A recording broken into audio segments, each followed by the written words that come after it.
Hi, folks. Steve Urban here, founder and CEO at Riderflex. We hope you enjoy today's podcast. And as a reminder, please subscribe to the Riderflex show for updates on new episodes. And by the way, if you haven't already, check out the book we recently launched, The Riderflex Guide, Inspiring and Hiring, available for purchase on Amazon. And now, a quick word from our sponsor. Try the #1 marketing platform for small business. Everything you need from design to marketing to CRM. Learn more at marketing360.com. Marketing 360. Fuel your brand. Man, Kevin Brooks on the Riderflex podcast. How are you, sir? And where are you today? I'm doing great, Steve. Thank you. I am in not so beautiful Sacramento, California. We're dealing with all these fun Northern California storms here. So weird year for you guys, right? A weird last 6 months, right? There's storms and there's all kinds of rain. And didn't LA get some snow or something the other day? It's California, right? One year it's droughts, next year it's fires, now it's rain and storms. Next year it'll be earthquakes. Who knows? So I think we just have to prepare for everything here. But yeah, right. the snow levels are unprecedented low levels. It's pretty wild out here. That's crazy. By the way, for the listeners, we're recording this on February 28th, 2023. Yeah, I saw, not that I keep up with the weather out there, but I saw a couple of postings, something about LA snow somewhere. I'm like, what? Where? Yeah. Like, how? I got to be honest with you, Steve, I'd rather be on the mountain right now. Right. The snow's pretty wild. Yep. Oh, man. Sacramento. Now, where are you from originally, Kevin? I was born in San Diego, grew up mostly in Long Beach, Huntington Beach, ended up in college in Northern California, a little school called Chico.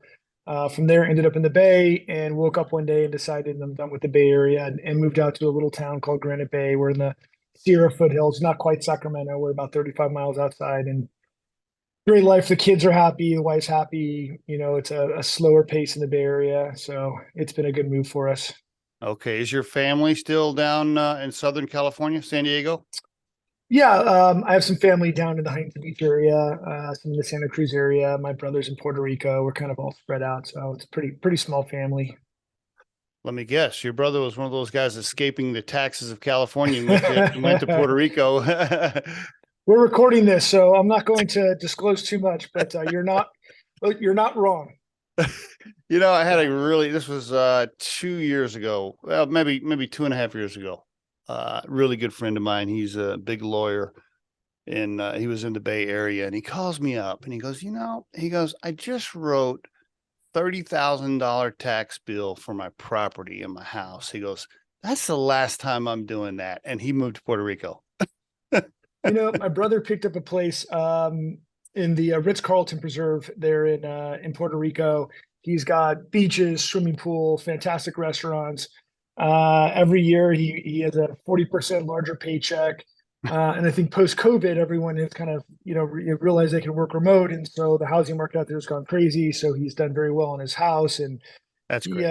He is very happy out there. It's been a great move for him and his family. Yeah. There was only one thing I didn't like about Puerto Rico. Never mind. I'm not going to say it because I have friends down there, so I won't even go there.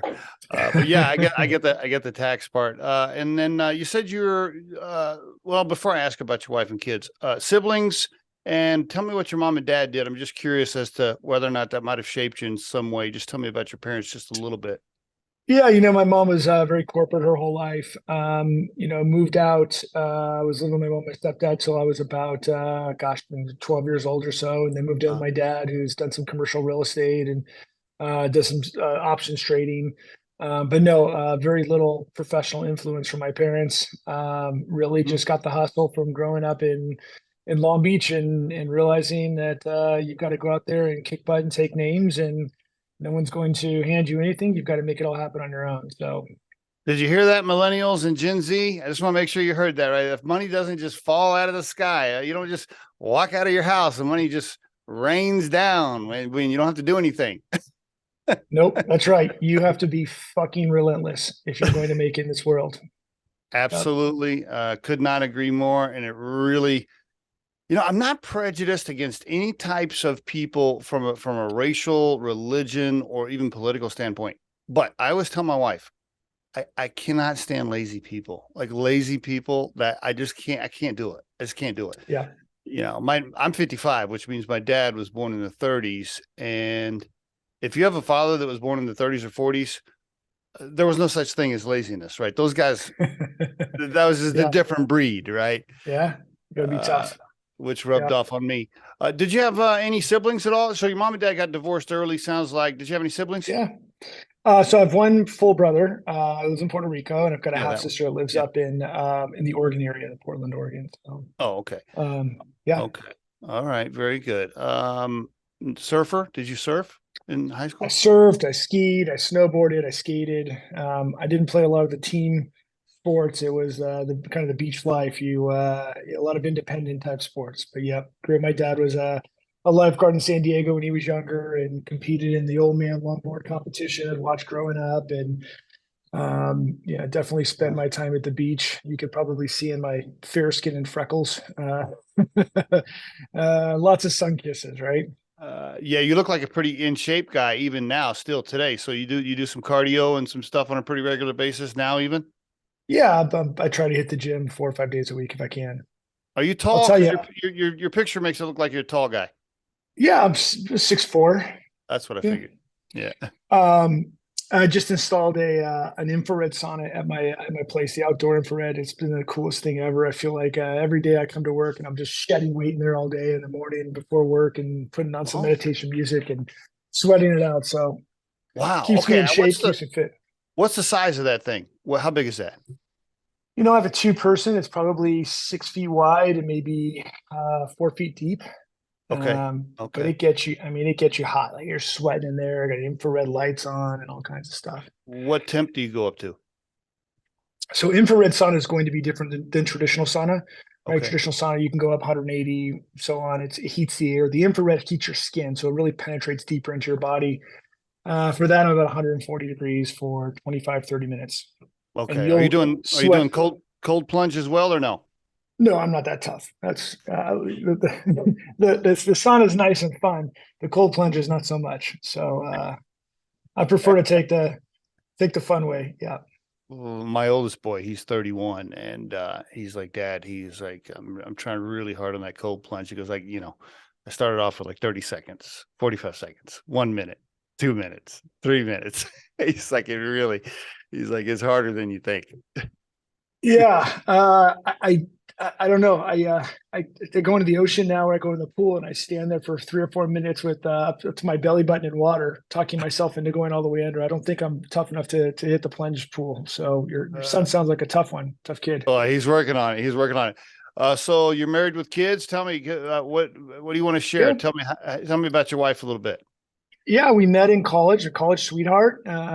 Heck, this year we're celebrating our 20th anniversary. I've Nice. got two teenage boys. One will be 15 in a couple weeks, and one's 16, and a 10-year-old little girl. And very active, happy, fun kids. We just got back from a week in Park City chasing this powder, and Cool.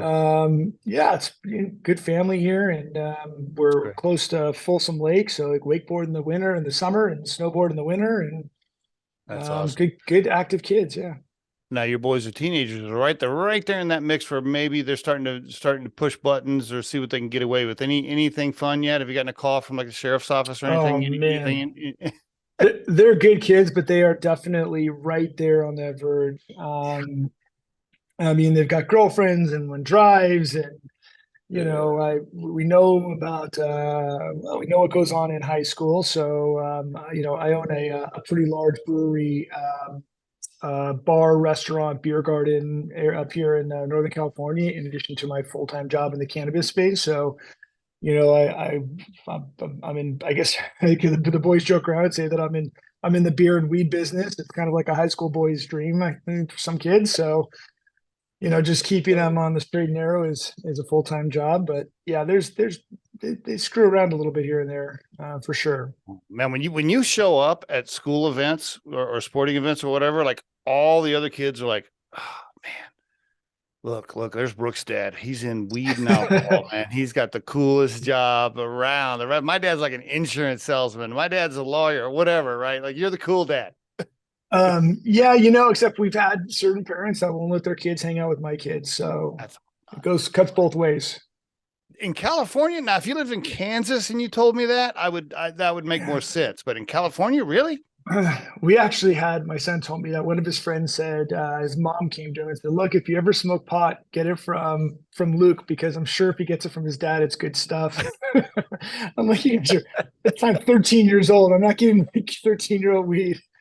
But it was pretty funny. Yeah, I mean, look, it happens. I mean, we've had people come over and they're pretty upset about it. And I came from a very nerdy background in tech, and this is quite a pivot. But I wouldn't take it back for anything. I very much have enjoyed the space, and I love what we're doing. And we're helping the industry. We're helping our customers. We're putting out a better product, a healthier product. So. Did your parents partake at all? My dad a little bit, but no, not really. No? I mean, look, if you're from a beach community, it's Right. in the DNA, right? It's part of who you are and kind of what you do. And I smoked a lot in high school and smoked in college, and it's just it just kind of goes with the whole beach identity, right? I mean, it's just part of the community. That's how it is for Colorado now, right? And I'm from Oklahoma. I think it's the strangest thing. So I had to go back to Oklahoma and deal with some family stuff recently. And I found myself, I was loading my travel trailer in my truck, and I'm getting my truck ready to go. And of course, I know I'm going to go across Kansas and into Oklahoma. And I actually am thinking to myself, oh, all right, now what do I have in here? What's in the truck here? Yeah. But when you're across the state lines, you cross the state lines. When you're in Colorado, like that never even crosses your mind, right? Like you never even think about it. Yeah, it's so crazy. So Colorado's very much in the culture now. Oklahoma, even though Oklahoma has, by the way, more, and we'll get into this.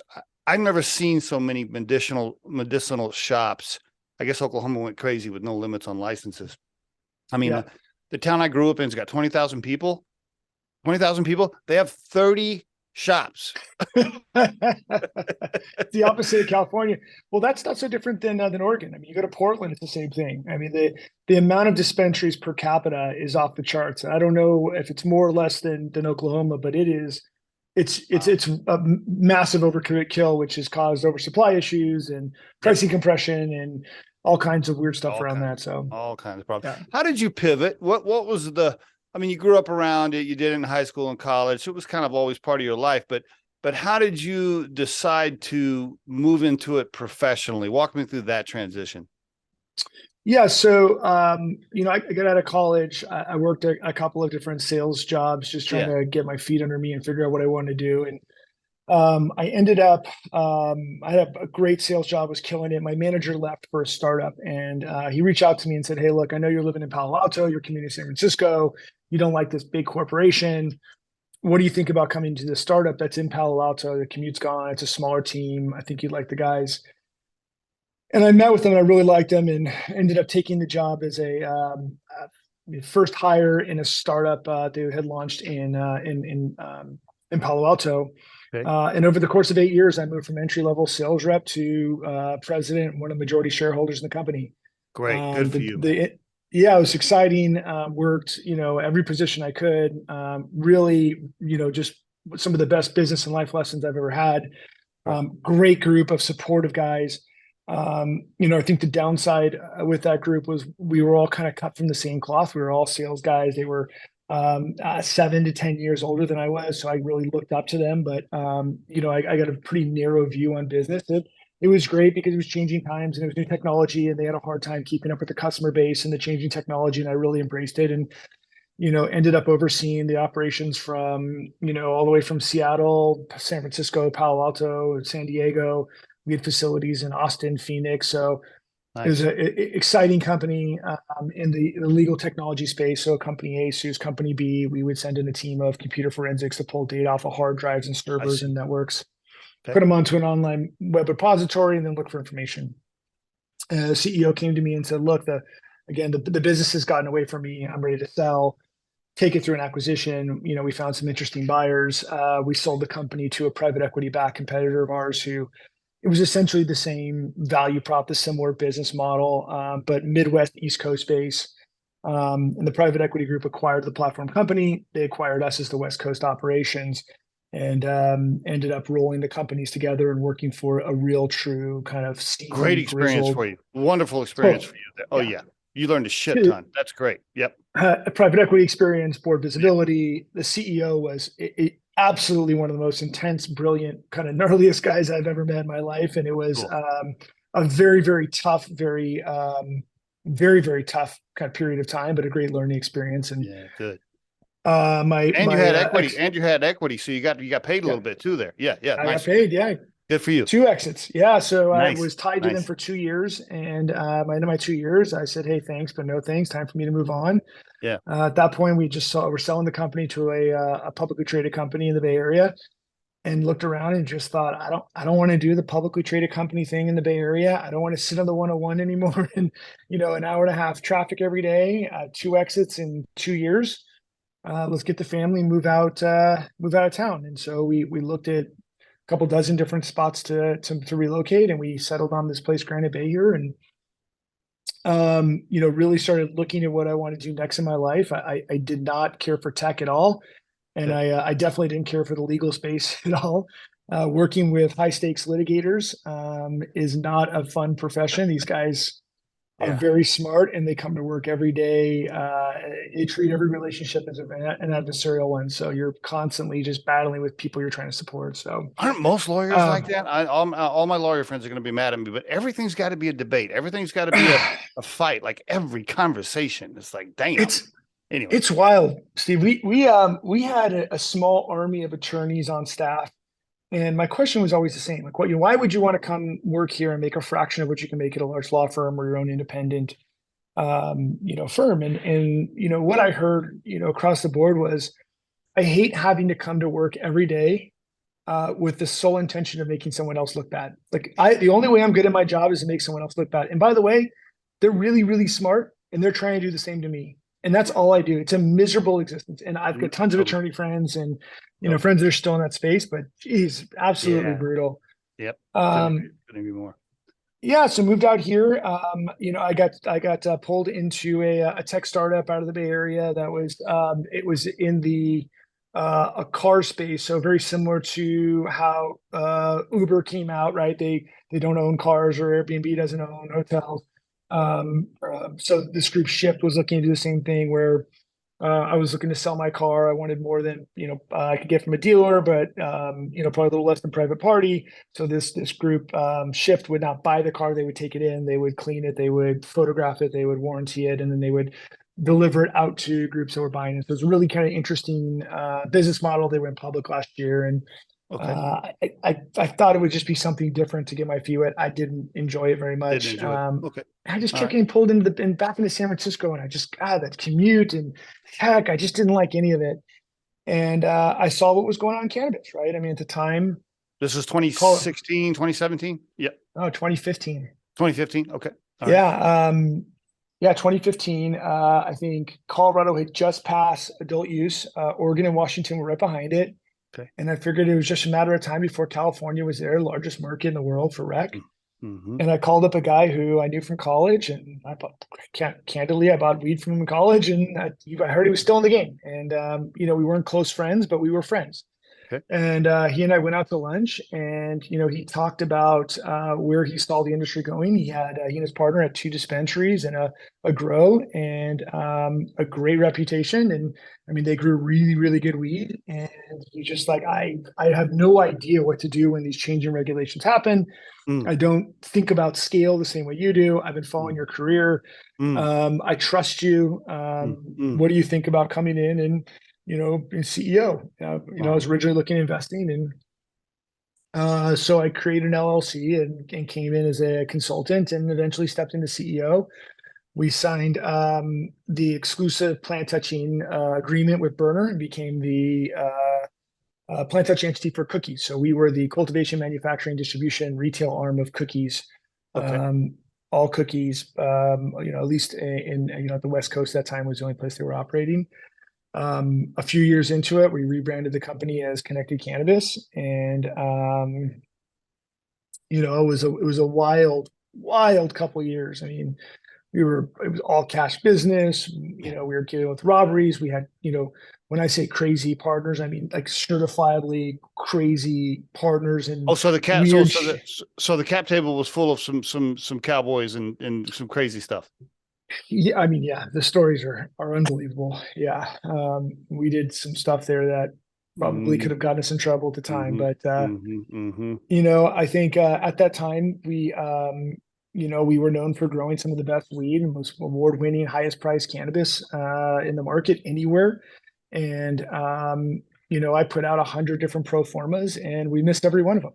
And when we started really trying to understand why we missed them, it almost always came back to the mother room where all the plants were held, the mother plants were held. And so pest, disease, operational ramping up and down, like the whole thing. Right? We didn't have access to traditional technology or plants that had stable agronomic traits like you would see in other agriculture crops, right? So we studied corn for the last 100 years. We've studied cannabis for the last 3 years.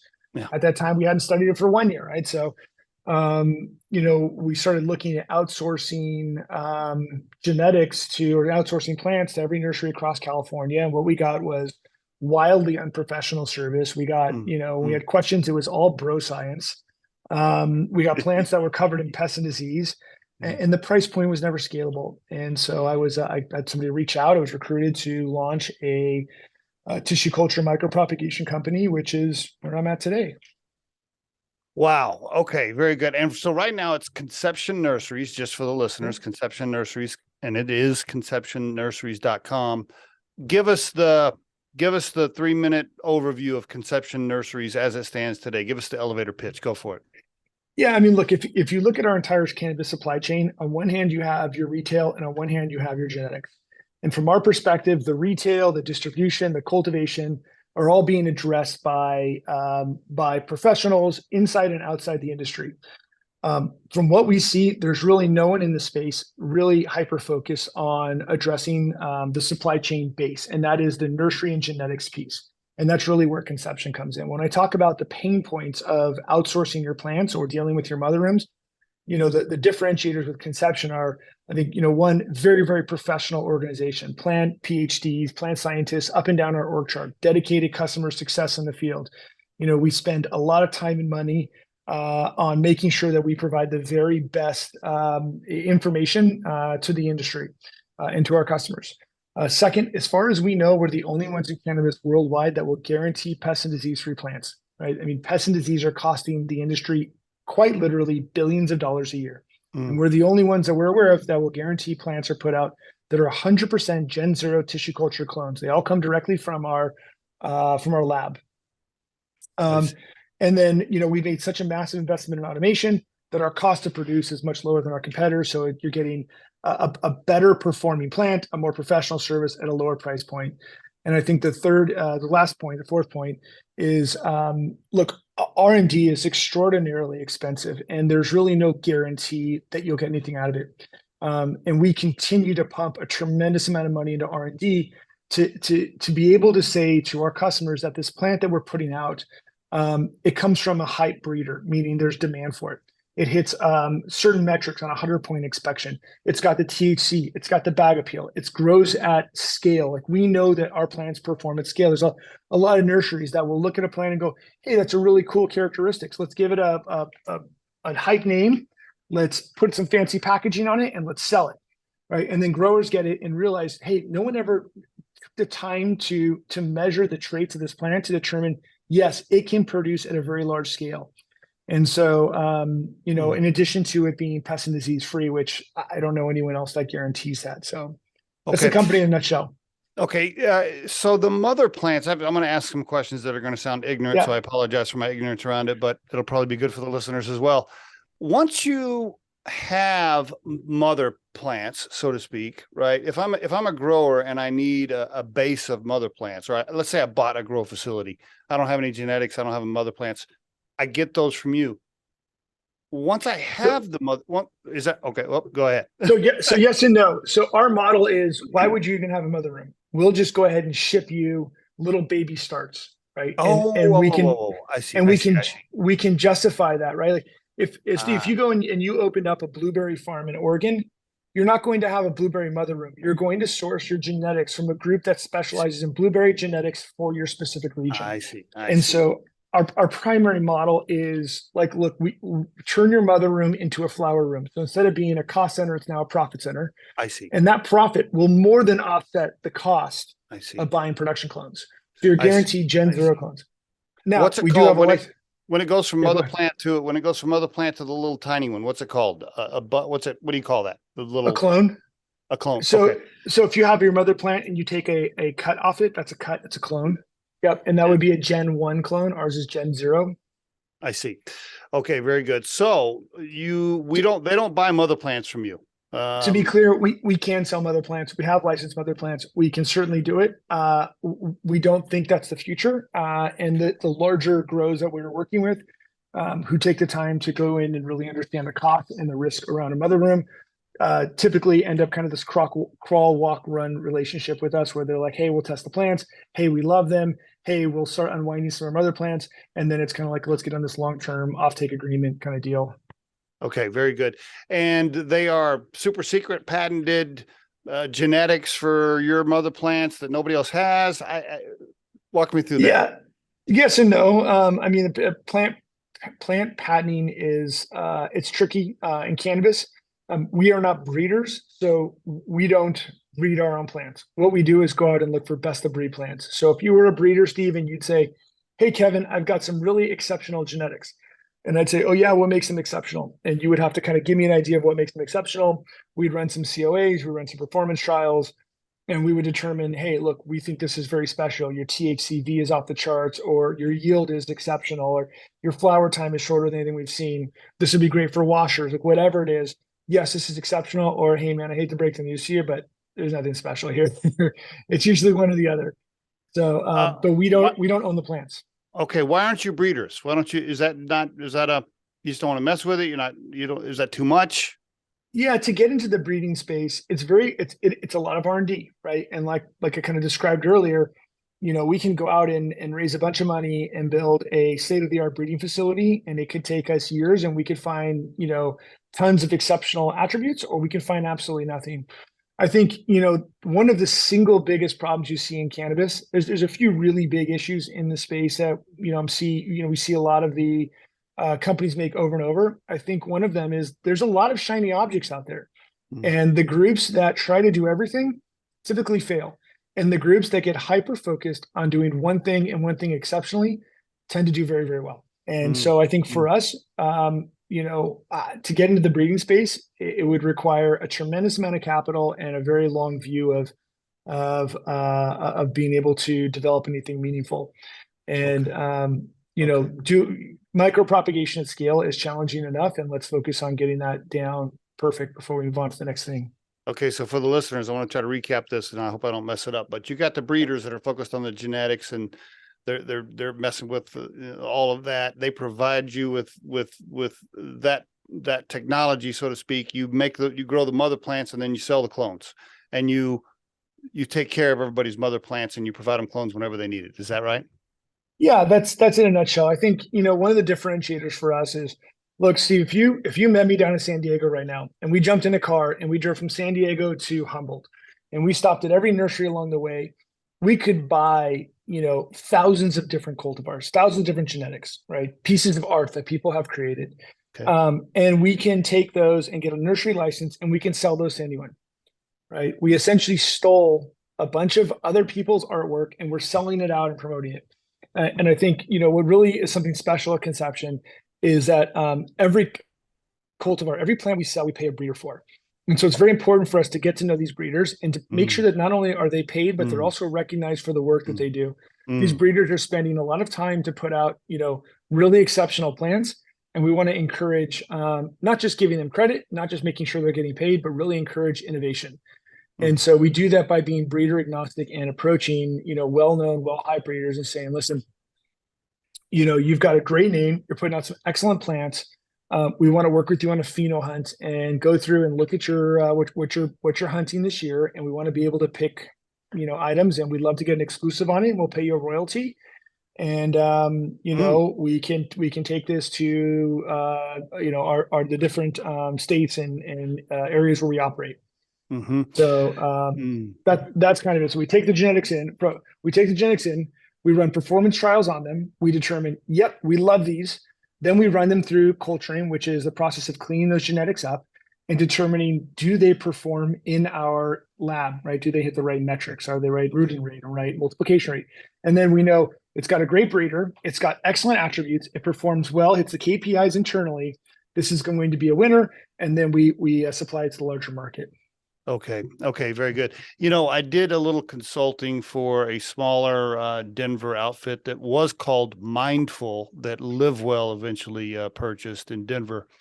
I'm not sure if you're familiar with either one of those, but I do remember, the mother plants and the disease and people fucking around with the mother plant room and growers getting pissed off doing shit they weren't supposed to be doing. I mean, I do remember that being a problem all the time. Yep. And they don't have those types of problems in traditional agriculture because they outsource a supply chain base, which, by the way, feeds the entire rest of the supply chain. Gotcha. Okay. And you don't want to have your own grow, or you don't want to deal with it after it starts growing. You don't want to mess with that either. Look, growers are farmers, right? We're in the nursery space. Like, everyone plays in their lanes. I think, I mentioned earlier, I think one of the issues is everyone tries to do too much, right? Too many shiny objects. We've seen, we had a competitor of ours, very well funded, tons of media attention, incredibly qualified executive team, who tried to do too many things, and the company's absolutely imploded. I think, one of the other areas of this industry, I think, is it's a challenge, and I think it's hurting the industry, is this hyper focus on full vertical integration. Okay. Right. If you look at outside of cannabis and you think about just traditional agriculture, it's all about specialization. Right. You're right. So, why would Curaleaf or Trulieve or one of these large vertically integrated companies try to do every single thing on the supply chain perfectly, when we know damn well they're going to screw up pieces? And the one area you don't want to screw up is the base. I worked in horticulture for a while for a big outfit that sold bedding plants to Lowe's and Walmart. And you're right. And that for bedding plants, annuals and perennials and stuff, you're right. Everybody had their lane. Everybody had their specialty. There were different stops along the way. Not everybody was trying to make seeds in a lab somewhere and also grow a finished bedding plant that they're trucking to Lowe's. It just didn't work that way. So, I totally get your point. I want to ask about some cannabis companies struggling right now, stock prices and things that I see in the news. And I don't want this to turn into a negative episode at all, but I think it's fair to bring up the question. And I'm not an expert on it, but I see stock prices. I talk to friends and they're like, "Oh shit, man, the market's a little tough right now for cannabis."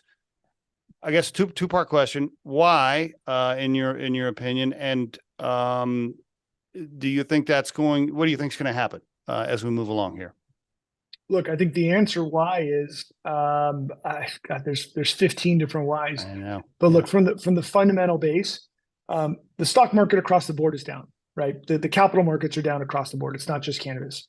Okay. And so when you look at companies that have access, you're an investor, you're looking to put your money somewhere. Do you put your money in somewhere that is high risk in a volatile environment, or do you put it in a low risk in a volatile environment? Right? We are in a volatile environment right now, and without access to traditional capital, with some of the archaic regulatory laws and challenges with banking, I mean, you name it, it's not attractive for an investor to come in and take that kind of risk, right? And so I think until we de-risk the investment, and we de-risk it through changing the federal landscape, we de-risk it with banking reform, we de-risk it with access to traditional capital. Like, that's how you de-risk this business. 280E, get rid of it. Like, you're taxing too much.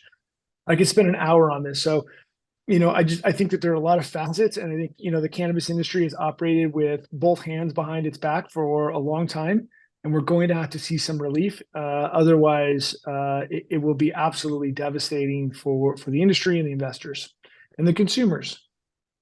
Yeah. Yep. When are we going to come out of it? That was your second part of the question. Yeah, I mean, does it get better when the Fed lifts when it gets approved federally and we can ship across states and we can ship outside of the country? Does it get better then? Yeah, I think any incremental movement from the government, from the feds, has a massive ripple effect in the industry, right? So whether it's shipping across state lines, look, if I was allowed to ship across state lines, my business would be dramatically different, wildly different, Yes. right? Several of the growers, that we talk to and customers of ours, are banking on this. If banking opens up, right? I mean, right now I'm paying an obnoxious amount of money to bank on top of 280E, on top of inflated rent rates, because it's a risk for landlords to lease facilities to us. On top of cumbersome security protocols that make it hard to not just do business, but it's just very, very expensive. Like across the board insurance, it's harder for us to get insurance. It's harder for us to find qualified CPAs. Everything that we do. When I first got into cannabis and I was working with the Connected Cookie guys, they said something to me that resonated. They said traditional businesses think that cannabis folks are rich and stupid, and they will take advantage of you at every point. And that still has reigned true today. Yeah, people have no idea that have never been in or around the business. The taxes, the cost for security, insurance, banking, the regulations, especially if you're just a retailer, if all you own is a dispensary and you don't have any of your own grow or anything, good luck. I don't know. I don't know how those guys are making it. I've seen more cannabis retail P&Ls than probably most of the folks you have on this show. And it is a very, very ugly, unattractive model. Yes. Right? The 280E alone would kill most businesses. Yep, but then absolutely. you have landlords who at times have been threatened with having their buildings forfeited, seized, right? So they bake in that extra cost. You're paying twice as much, sometimes 3 times as much or more for rent. Wow. Security guards, right? I mean, like what other retail business has the, call it $20,000 or more a month in security guards?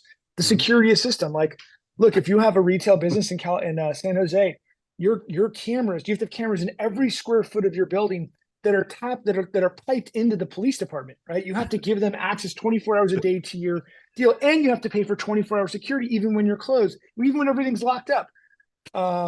So again, then it goes back to like insurance and platforms, and when you're not able to work in efficient platforms, you're having to hodgepodge stuff, right? So whether it's your financial, your books, or your HR, if you are bolting together pieces of software to try to make your company work, you're inefficient. You're paying for more than you should be. You're wasting labor. Things are slipping through the cracks. Like it's just a very, very challenging business. By the way, does Pfizer have to give camera access to the police departments in California, because they're selling lots of pain pills over there? Yeah, no, I don't think they do. I don't think Pfizer does. When the Fed eventually approves it across the country, I can see where it's good for a lot of people and probably your company. I'm also guessing that that's bad news for some of the small players that will get wiped out by, I don't know, Philip Morris or anybody else that wants to get into the business. What are your thoughts there? I'm sure, I know that's another question we could talk about for an hour, but what's your vision there? I don't think it'll be too dissimilar to the craft beer industry, right? Like when the craft beer industry came on the scene, these were small craft breweries, and I know this because I own a brewery here in town, that were hyper focused on what they did. They wanted to put out the very best product. And the groups that won the awards, that made the effort, that engaged with the community, that did the special releases, a lot of them ended up doing very, very well, staying craft and doing well, or getting big and doing well. Sierra Nevada is a great example. I went to school in Chico. Sierra Nevada launched. I mean, they were a little Chico local kind of brewery that just took over the scene. So I think, look, are there going to be smaller guys that go out of business? Absolutely, right? Like you either evolve in this industry or you'll go extinct. There's no question. Yeah. But I don't think you have to necessarily go the Philip Morris route or go the super big corporate cannabis route to be successful and make a good living and put out an excellent product. Okay. Quick thoughts on psilocybin and mushrooms getting passed in Colorado, and what do you see for that business long term? I think it's great. I have friends that are very active in that space. I have, tried my own share of psilocybin. I think it's a fantastic, it's a fantastic product, and I think we're lucky to be able to have access to clean, healthy, psilocybin products on the market. Like that's awesome. I don't think it will ever be the size of cannabis or alcohol or tobacco. I think it will always be kind of niche market, and remain fairly small. So it's easier to grow in some ways than cannabis. It's more difficult to grow, but it's also like it's just going to take a lot longer to adopt, and I just don't see it being as mainstream. Yeah, I think people they just don't know about it as much, right? It's just not as common, I guess, maybe is the right word. Yeah, you're probably right, for sure. I know even myself at the age of 55, I've never done mushrooms, but I have all kinds of friends here in Colorado. I mean, a bunch of people have been on the podcast. I have grower friends, and they're always like, come on, man, come on over, and we're going to travel, and let's go in the yurt and all this stuff. And I keep telling my wife, I'm like, man, I want to do that. I need to do that. It's on my list. It's on my list, Kevin. I haven't checked that box yet. Look, do you smoke? Do you take edibles? Both. Yeah. So you understand microdosing has a very, very minimal effect on you, right? It's kind of a head change. There's no difference with psilocybin. You want to microdose psilocybin, you're not going to get out of control or see things. And I think I couldn't recommend it high enough. I think it's something that everyone should try. To be fair, my wife refuses to try it, and that's not her thing, and she doesn't want to, and she doesn't like the out of control. So I guess to each their own. Well, my wife for many, many years, because my wife was from Texas, small town Texas, a pretty conservative family. When I first met her, she had never smoked, and she would not smoke for a long time. First probably 12 years of our marriage. But now in Colorado, I mean, she's like a gummy at night person, right? I mean, I never thought I would even see that. So I'll get there. I just need to be with the right person in the right moment. Yeah, I want to microdose. I don't want to see shit crawling out of the ceiling or anything. You'll be fine. Little microdose, little head change is great, man. You'll dig it. Can I ask you, and then I'll ask you just a couple remaining questions. I know we're almost out of time. The CBD, man, can I give you my outsider commoner view of CBD based on just my friends, all the people I've interviewed? Here's what I think. Will you tell me like how far off base I am here? It feels like to me over the last, let's call it 3-4 years, like 4 years ago, CBD was all of a sudden it's this miracle thing, and you rub it on your knee. You take this, it's going to just fix everything. It's going to cure everything, man. Everything's going to. CBD is the magic. And then every friend that I had, I'm starting a CBD company, man. I want to come on the Riderflex show and talk about it. I'm like, okay, bro. Yeah, sure. I know you got full spectrum CBD. All right, whatever. And so I saw that fade. And then as everybody was like, well, wait a minute, I can order this on Amazon and get it at Walgreens. So what's so special about Fred's CBD? And then kind of faded. And then people that I knew are like, I've been rubbing this fucking CBD on my shoulder, my elbow for like 6 months, but I still got to go get those injections anyway that the doctors give me because the pain's still there. Yeah. Now I feel it really fading. What are your thoughts? I always thought CBD was snake oil. My father-in-law's had bad knees, and same thing when the hype came out. I'm on CBD on my knees. It's great. I can walk up and down stairs. And I said, what'd you get? He goes, I got this. It was the most expensive one they have, and it's got all the bells and whistles. And the guy at the store told me this and that. And it was $70 a thing, and blah, blah, blah. That's great, Joe. I'm glad you like it. I'm glad it works for you. 4 or 5 months later, I go, Joe, you still using CBD? He goes, nah, I don't use it anymore. Yeah. And so I personally never experienced any benefit. And those who swore up and down that it was changing their life, I think after they had bought 1 or 2 bottles, kind of just said, it's not worth it. So, I never understood the CBD hype. It was kind of wild. Yeah. Okay. I'm glad you're not telling me I'm totally off base, because it sounds like my view is pretty close. By the way, then I'm going to ask you one more question as we wrap up. I will tell you, because Riderflex is a recruiting firm. That's our day job, right? So we're always trying to land clients. Well, my co-founder and I go to this guy's house, this billionaire, he's got a CBD company, whatever. That's not how he made his money, but anyway, he's a billionaire. We're trying to land the client, right? So I'm going over to his house, we're eating steak, we're meeting his family, we're shaking hands, kissing babies, we're like trying to land this fucking client. Anyway, he gets the CBD mix, green mix, and he's mixing it in his blender. He's like, he's telling us how awesome this stuff is. And he's like, I want you guys to drink this. And of course, me and my partner are like, okay, yeah, man. Yeah, sure. Yeah, we'll drink it. We're sitting there drinking it. This is nastier than hell. My partner's looking at me. He's like, this shit is disgusting. and then, the next day he calls, how you feeling? How's it? Are you feeling better? And we're both like, oh man, yeah, awesome. Totally great.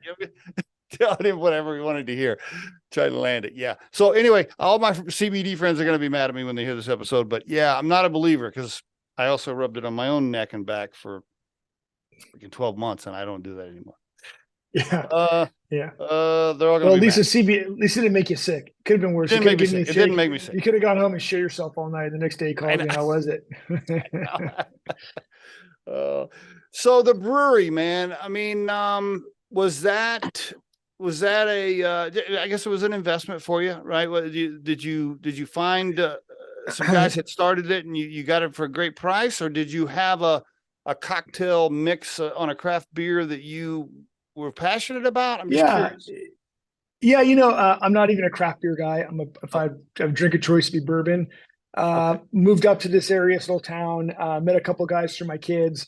They're anesthesiologists, super smart guys, well-funded, very, very passionate about the craft of beer. I mean, like, it's about the equipment, it's about the mix, it's about the balance. I mean, they are into every ingredient. Truly, they treat it like an art, and they've won a bunch of awards. And they had this really killer brewery with a tap room, and this is what they would do, right? They go in, they're an anesthesiologist during the day, and they would go in and work with the brewers and promote the beer at night. And I said, that's a really, really cool hobby you have here. And they're like, hobby? This is our business. We're doing that. Like, I said, well, you make any money? And they said, well, no. And I said, well, then it's a fucking hobby, right? Like, you want to make it a business, like I'm going to call it a business when you guys are just screwing around and getting, giving free beer to your buddies and winning some awards. Right. And he said, what would you do? And I go, well, if I were to scale it, here's how I think about it. And so a couple of weeks later, they said, you want to come in as our third partner? And so at the time, I hadn't gotten to the cannabis space yet. And I was just figuring I moved to this town and I was going to have some fun. And ended up, I took the business from around 600,000 a year in revenue to about 6 million in just under 18 months. Yeah. Wow. So wow. How really about that, man? Wow. Congratulations. That's fantastic. Yeah. Wow. That was like 7, 8 years ago. So well, your wife's parents, like they meet you and like you're this professional salesperson and you're, all and now here they are like 20 years later. And he's like, he sells beer and weed. Oh man. I know when I was 18, I had hair down to here. I was skating. I was, okay. I definitely had the surfer stoner look. The bar was very low when they first met me. I did well and was able to raise the bar and then bring it back down. Yeah. That's so good, man. Congratulations, man. Congratulations on the exit that you had even before you got into cannabis and now what you're doing at Conception Nurseries. And by the way, you want to mention the brewery? What's the name of it? Out of Bounds Brewing. Out of Bounds. And where's it at? It's Northern California in the Folsom, Rockland, Roseville area. Can you ship? Can you buy it? Can I go online and buy product and have it shipped or no? No, we don't ship it. It's not the restaurant beer garden is really our focus right now. So building that concept out, and that's kind of my nights and weekends job and something I have fun with. But the passion is conception. My day job's conception. My industry is cannabis. So that's my life. So if I ever stop by there, I'm just going to pull up our podcast on my phone. I'm going to show it to the waitress or the waiter and be like, look, I know Kevin, we're buddies. So shoot me a text. It'd be an honor to host you. Love to have you. Kevin, thanks so much for being on the Riderflex show, man. I really appreciate it. It was my pleasure. Thank you very much for having me.